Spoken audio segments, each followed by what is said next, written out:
So, first, I just want to thank you for letting me interview you today for the leadership video. Can you start off by just introducing yourself? Maybe tell a little bit about where you grew up and what it was like there. Well, my name is Cherie Williams. I'm the branch manager here at Port Alberni Scotiabank, and I grew up first in Tofino, very small at the time, mostly a fishing village on the west coast of Vancouver Island, and then moved to Nanaimo on the east coast of Vancouver Island. Again, very beautiful. Tofino was a gorgeous place to grow up. Very safe, beautiful. We were outside in nature all the time as children, and everybody knew everybody. It was a little bit of paradise. Very nice. So growing up, who are some of your role models and how did they help shape who you became today? Well, one of my biggest role models was my mom. I admired her very much, and mostly do with our moms, but the reasons that I admired her and, try a lot to learn from the way that she led her life, was she didn't always follow the mold. She had a huge passion and love for the world around her. She wanted to learn about and experience everything, but she also had a lot of compassion, and she cared about the world around her. So she really wanted to interact in a positive way, make a difference, right? In whichever way she could. One of the examples that I like to use with her and how she never really did fit the mold was she grew up in a very strong Catholic community, and at the time, a young woman in her position, the families would want to put their young ladies through school and give them an education, but for them to use that education would look badly on the family because it meant that they couldn't support their young women. Having the education meant that they had, the wherewithal to give them that. So when they were done their education, there were three outcomes that were acceptable in the community at that time. One of them would be for the young woman to get married, go start her own family. The second would be for her to become a nun, for example. And the third, basically the only option after that, was you stayed home, and in those days they referred to those young ladies as spinsters because they stayed home with their parents. So, but she didn't want to do any of those. She decided she wanted to use her education, and she embarked on this path to go and live and work in every province and territory in Canada. And that was the way she felt that she could know her country and know its people. So, as opposed to wanting to see everything, she did that. She actually succeeded in hitting 10 of those provinces and territories before she decided to settle in one place and start her own family. And she chose her favorite place, the Yeah. island. Yes.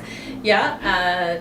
Off of the west coast of Vancouver Island is a little village called Opitsit, which is part of the Cloquet territory, and that's where she met my father.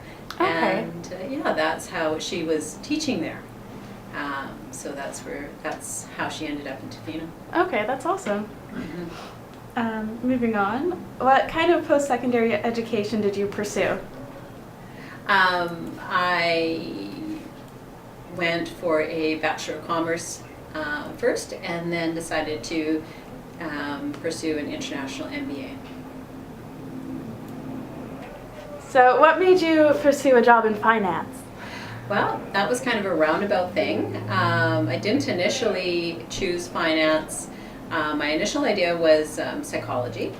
As you know, banking is my second career. So my first my first occupation was I was a commercial fisher on the family business, which was amazing. So in a roundabout way, I chose finance because I wanted to work indoors on a sort of a regular 9-to-5 job so that I could be close to home with the family.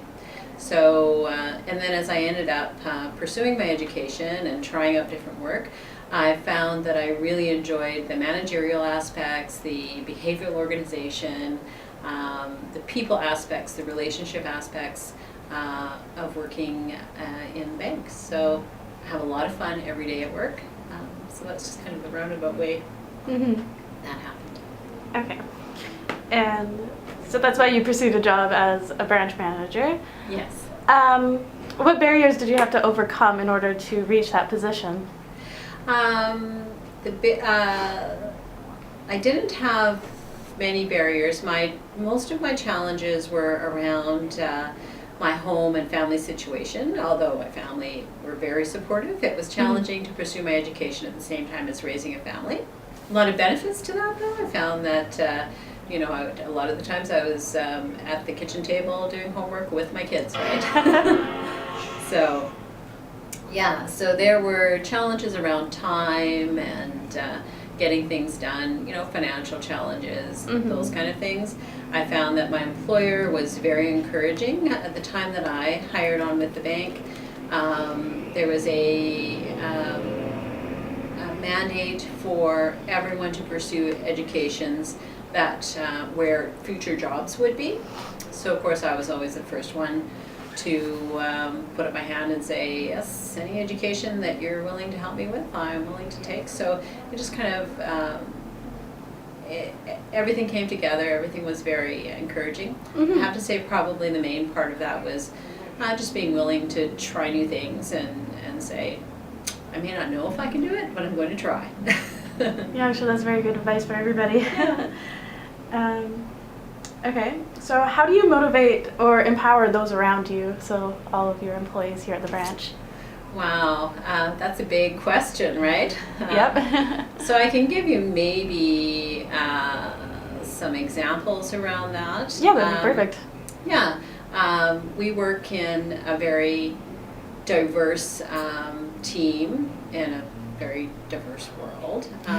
One of the things that it is really important to recognize when you're working together with a big team, our team is over 20 people. So we want to coordinate to produce the best experience for our clients. We want our workplace to be happy and healthy.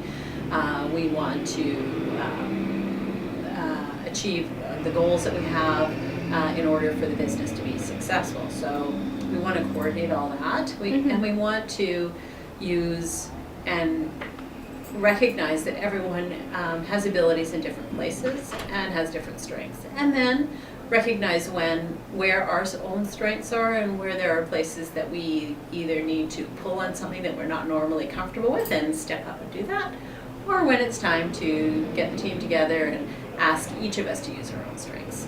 So in and amongst those types of challenges, it's really important for everyone to understand why they're going to embark upon something and to have the confidence in order to do it. So there's a lot of different steps involved for an employee such as myself or part of my team to become engaged. So when people are engaged, then they become passionate about what they do.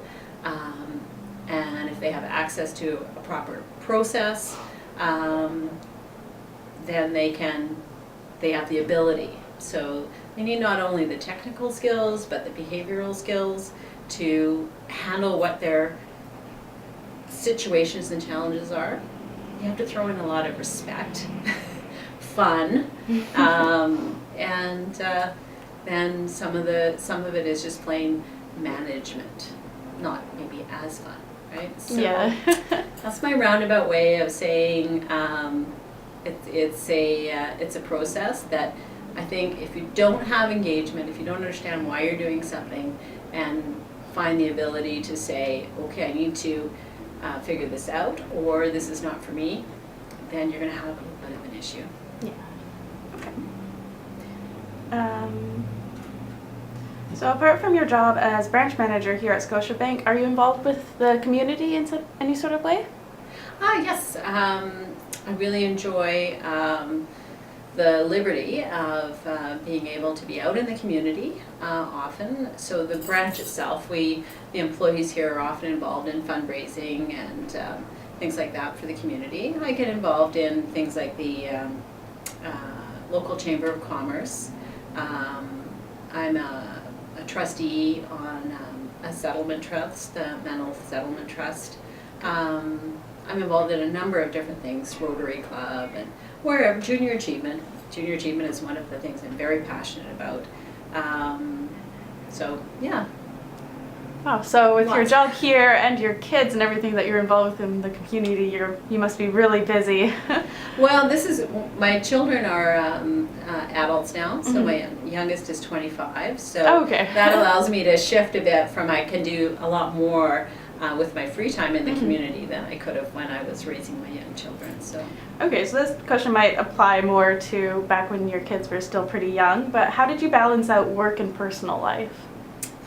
well, for example, I still we still do that a bit because I'm involved in quite a few different things. Mhm. So I choose the things that I want to be involved with outside of my work, and I'm very lucky to have chosen well with my work in that I enjoy it. But I Mhm. choose the things that I want to be involved with by putting them through some filters. So, is this something I'm passionate about? Is this something I feel I can make a difference or contribute to? Is this something that I will, so likely, if those two criteria are met, likely I'll have a good time doing it. Mhm. And then the other thing is oftentimes, not all, but some of the things I choose to do, I choose them because my family can be involved as well. Okay. So for example, in the Rotary Club and the fundraising things that we do, the community things we do, oftentimes my kids come and help me with it, or my husband can do that. So there are some things that I maybe wouldn't spend so much time on if I couldn't also include my family. Okay.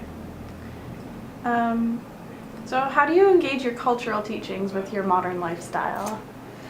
Well, I have teachings from really diverse cultures. Mhm. My father was from Cloquet here on the coast. He was originally from the Checklisset First Nation up on the north coast. Okay. My mother was French Canadian from Ontario. So one of the things that has really affected me is that diversity coming together in my household and in my family. So you've probably noticed that I pay more attention to diversity in my world, Mhm. and what different value sets and different cultures have to offer where we are now or where we're going. So in a very broad way, I think that has melted down to hopefully impress one of my biggest values, and hopefully I bring that forward, and that's respect. So there are so many differences and so much beauty in those different cultures and values that I find that respecting that and keeping an open mind is what I've taken from my cultural teachings about other cultures that I've been exposed to. Okay. Mhm. So my last question, which you've partially just answered already, is what advice would you give somebody going into a leadership position for the first time? For the first time. Yeah. Like maybe if you could tell past self like what you know now. Okay. Well, this is a repeat of what someone told me when I was before I became a manager. But I think that many of us experience leadership roles, even though we don't realize that they are throughout our lives. One of the things that I was told is that leaders are not necessarily sprung out of the people who do things the best, or who are the smartest, or who are the most skilled at certain things.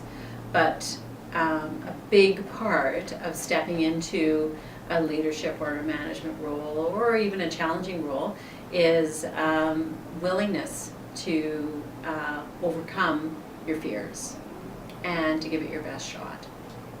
So the advice that was given to me was, don't assume that you can't do it or that other people are going to be better at it than you. Step up and take on the challenges that that are presented in front of you. Yeah, okay. I think anybody can really take that. So yeah, thank you so much for letting me interview you. It's You're very fantastic, and I'm welcome. sure I hope all the other Chinook scholars will enjoy it as well. I hope so too.